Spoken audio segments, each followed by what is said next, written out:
క్రీస్తునందున ప్రియులకు ప్రేమతో వందనాలు తెలియజేస్తున్నాను. ఈ రోజు దేవుడు మనకు చేస్తున్న వాగ్దానం ఏమిటనగా యెషయా గ్రంథము 54వ అధ్యాయము 15వ వచనం. నీకు విరోధముగా గుంపు కూడువారు నీ పక్షపు వారగుదురు. ఆమెన్.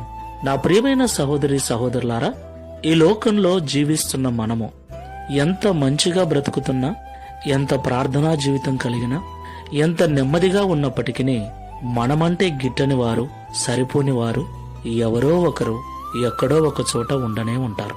అవును ప్రియులారా, మనము నీతిగా ఉండటం నచ్చనివారో, మనము ప్రార్థనాపరంగా ఉండటం నచ్చనివారో, ఏదో ఒక కారణాన్ని బట్టి మనల్ని ద్వేషించేవారు ఉంటారు. అలాగే మనల్ని చెడగొట్టాలని, మనల్ని ఇబ్బందికి గురి చేయాలని, మనల్ని నాశనం చేయాలని చూసేవారు కూడా లేకపోలేదు. తప్పకుండా ఈ రెండు గుంపుల వారు మన చుట్టే ఉంటారు. అయితే నీకు విరోధముగా గుంపు కూడు వారు నీ పక్షపు వారగుదురని దేవుడి ఉదయకాల సమయంలో మనకు వాగ్దానం చేస్తున్నాడు. దేవునికి మహిమ కలుగునుగాక.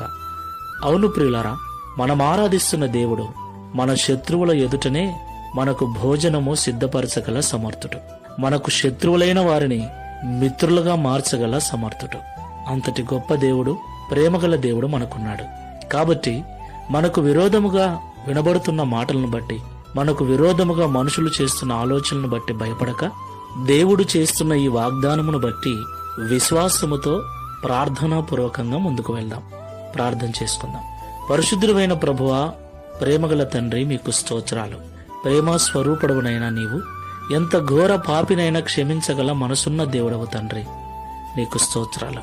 ఈ లోకంలో నీ బిడ్డలుగా జీవిస్తున్న మమ్ములను ద్వేషించేవారు, దూషించేవారు, మా నాశనాన్ని కోరుకునేవారు ఎవరో ఒకరు ఉండనే ఉంటారని Download ShareChat.